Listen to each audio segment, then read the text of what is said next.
Hello, everyone.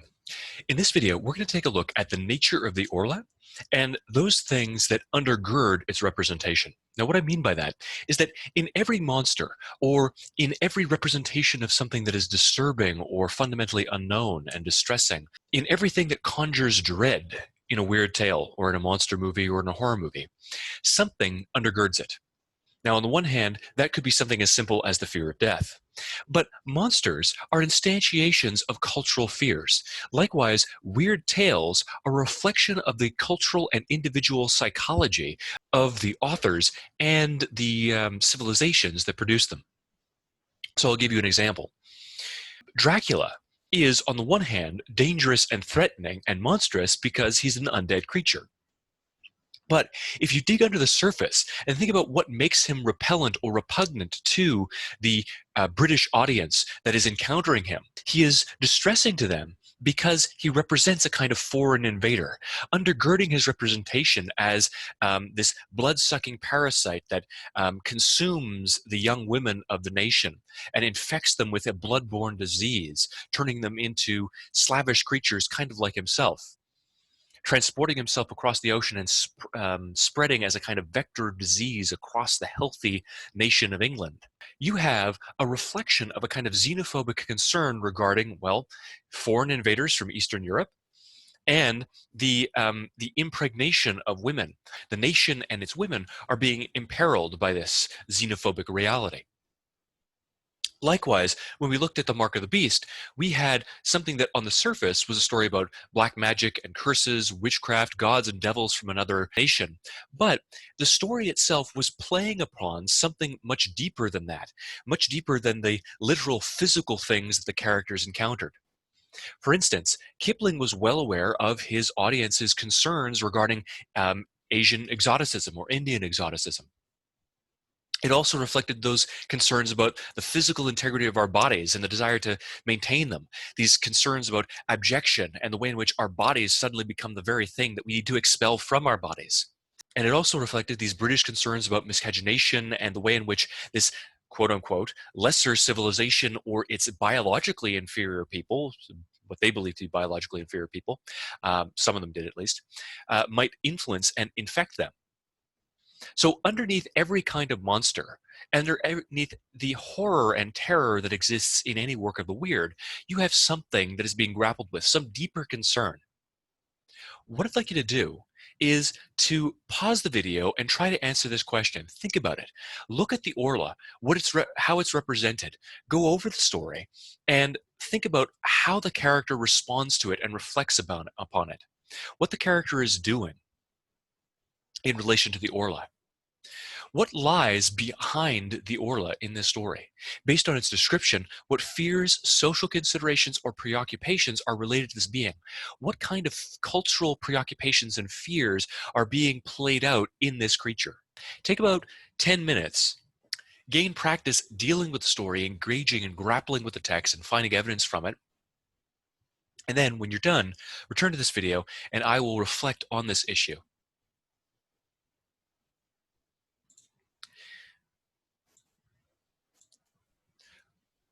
First, we have fundamentally a kind of weird transformation of the setting that is penetrated by an alien force.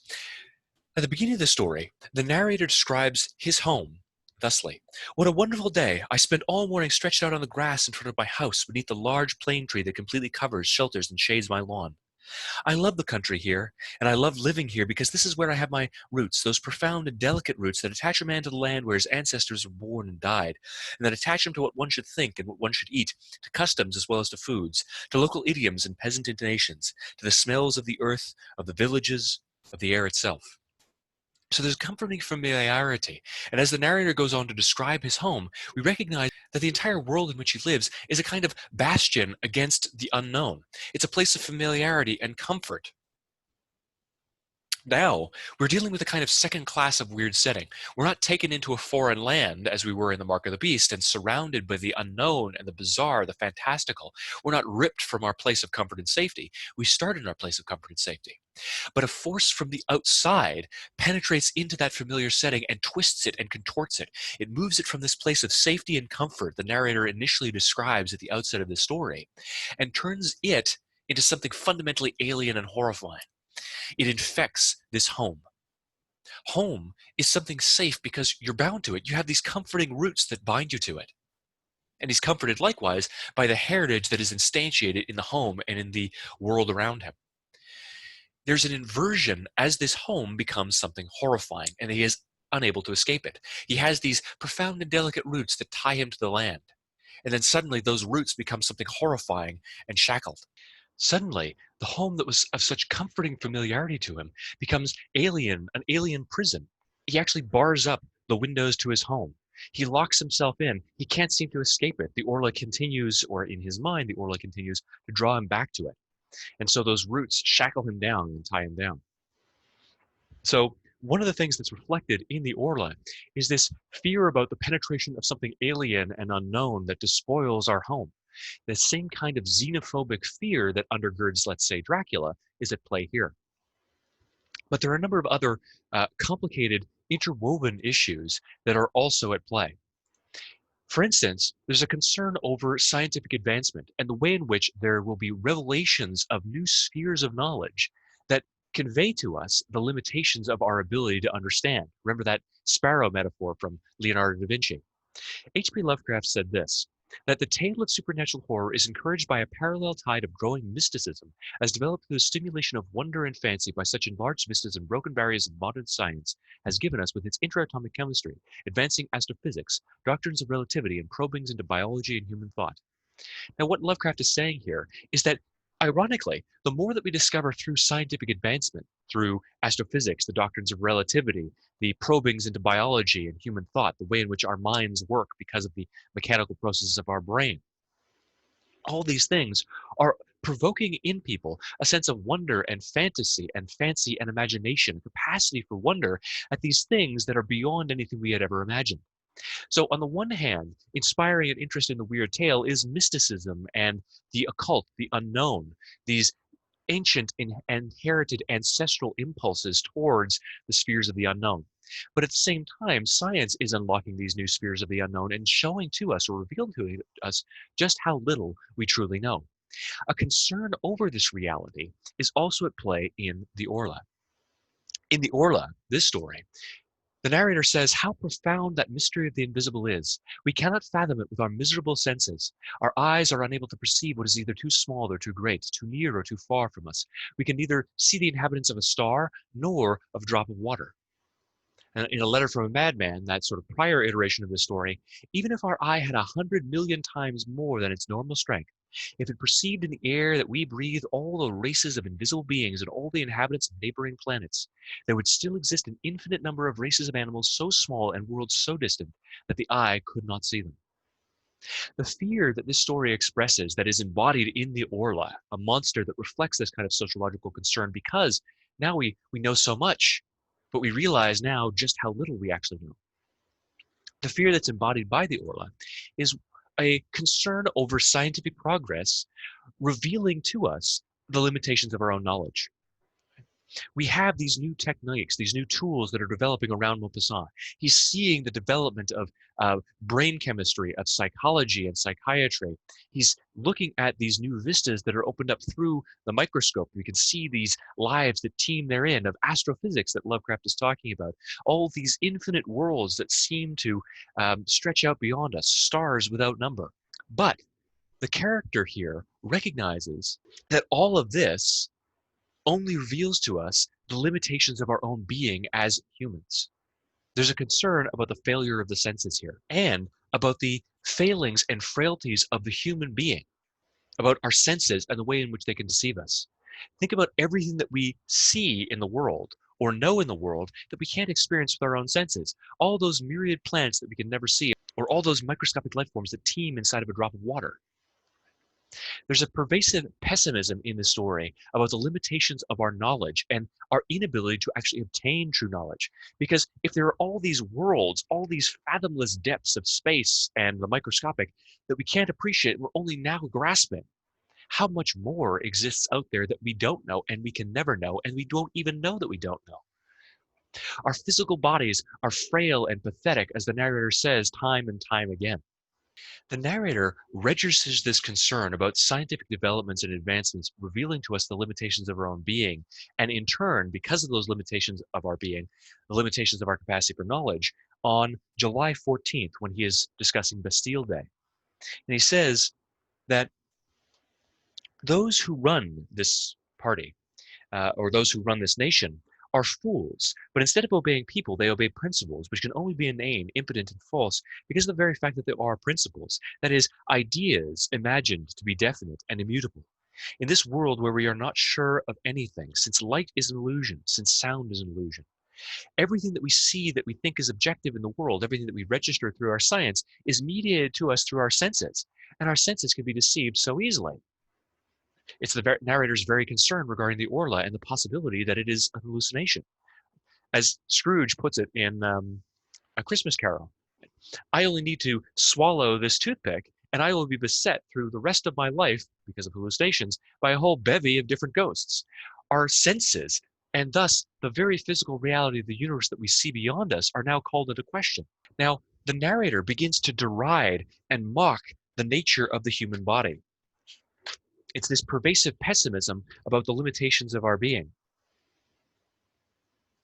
So on August 17th, the narrator says that we might reason that ever since man began to think, he has had a premonition and a dread of some new being stronger than he, his successor in this world, and that feeling him nearby, yet has been unable to foresee the nature of this master he has created in his terror, the entire fantastic population of occult beings, vague phantasms born of fear. So because we have this innate sense that we are so frail and fallible and weak, we've invented a sphere of the supernatural. But now the Orla has come upon us, and it is the thing that we envisioned, this new master that's going to take over from our weakness. This weakness of the human body, the inability to truly know anything because everything is mediated to us through our senses, is again affirmed in the entry from August 19th, when the narrator goes on to say, what is so surprising about our not knowing how to perceive a new body, one that light can pass through? Suddenly, he's returning to this idea of light being an illusion, everything that we can perceive with our senses being an illusion. A new being, why not? Surely it had to come. Why should we be the last people? Why should we be the end stage of evolution? We understand now that we're nothing special in the cosmic sphere of things because of what we learned through our scientific exploration of evolution. So why not something after us? Why not something that should supplant us? It is because his nature is more perfect, his body finer and more absolute than ours, which is so weak, so clumsily conceived, encumbered with organs that are always weary, always strained, like machinery that's too complex.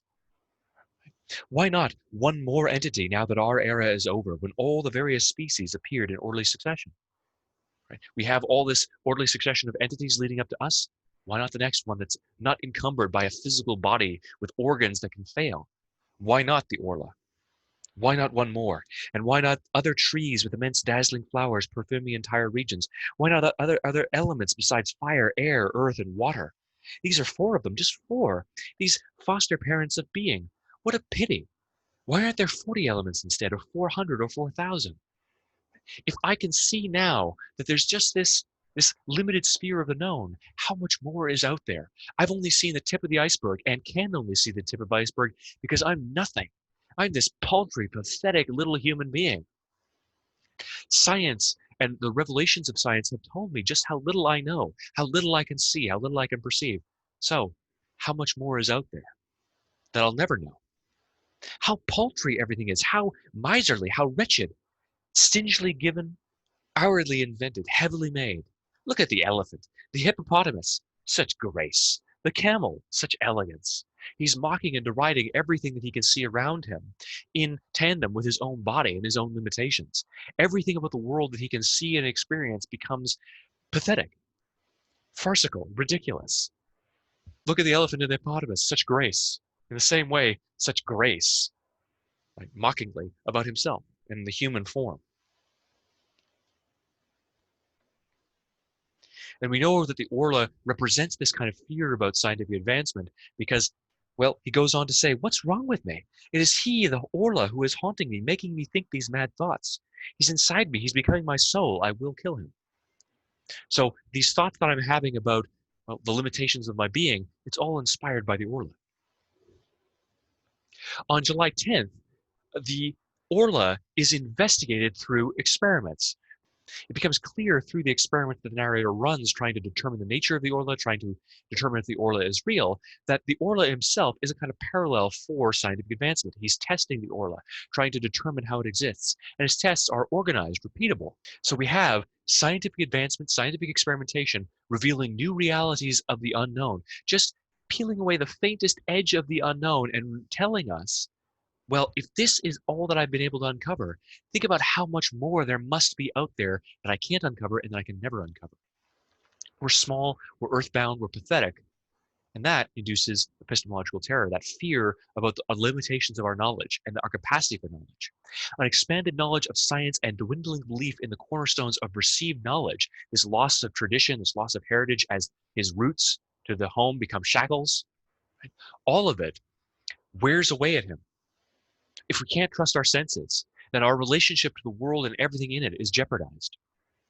All reality, all understanding, all connection is destabilized. And worse yet, there's a development from the failure of the senses to the failure of the universe. As the narrator says in that encounter that I read earlier on, in this world, one is certain of nothing, since light is an illusion and noise is a deception. Everything that is physical and objective outside of ourselves suddenly becomes unreal and ephemeral because it's only mediated to us through our senses. It's not just our bodies and our senses and our knowledge that falls apart, but because they do, objective reality becomes unknowable and it falls apart. The limitations of the human body are externalized. But in parallel with this kind of rejection of scientific advancement is a repudiation of religious beliefs or traditional religious beliefs. The narrator goes to visit the most glorious dwelling place for God on earth. So on July 2nd, when the narrator records his visit to, as he says, this great church, we have a comparison between the vistas and possibilities that are afforded to us through the beneficent elements of the supernatural, the religion, and religion, and the things that are opened up to us through these new scientific vistas and the Orla. And the Orla seems to put them to shame. There's a loss of grounding in tradition. There's a loss of the comforts of science. There's a loss of comfort in traditional religious beliefs and associations here. And we'll compare these two moments. The narrator says that this entire city, this is July 2nd, this entire city is dominated by the great church. After climbing the narrow, steep street, I entered the most wondrous Gothic dwelling built for God on earth, vast as a city, full of crumbling chambers crushed beneath vaults and high galleries supported by frail columns.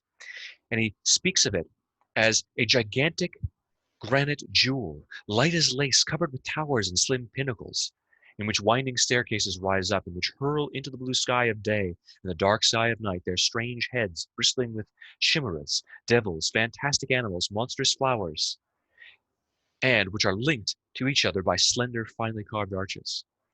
Flowers. So he describes this massive edifice built to God, this most wondrous creation of human architecture, meant to praise the deity. He returns to the idea of flowers that put to shame this dwelling, and in turn put to shame all of our pretensions about religious beliefs. Because here, the religious man offers him no comfort. He finds no answers, only platitudes in the hands of the religious individual, the monk that he encounters here.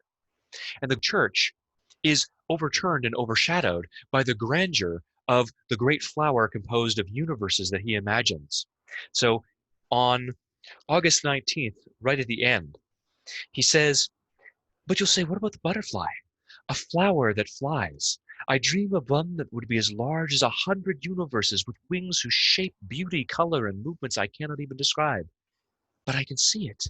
It goes from star to star, refreshing and soothing them with the harmonious and light breath of its journey.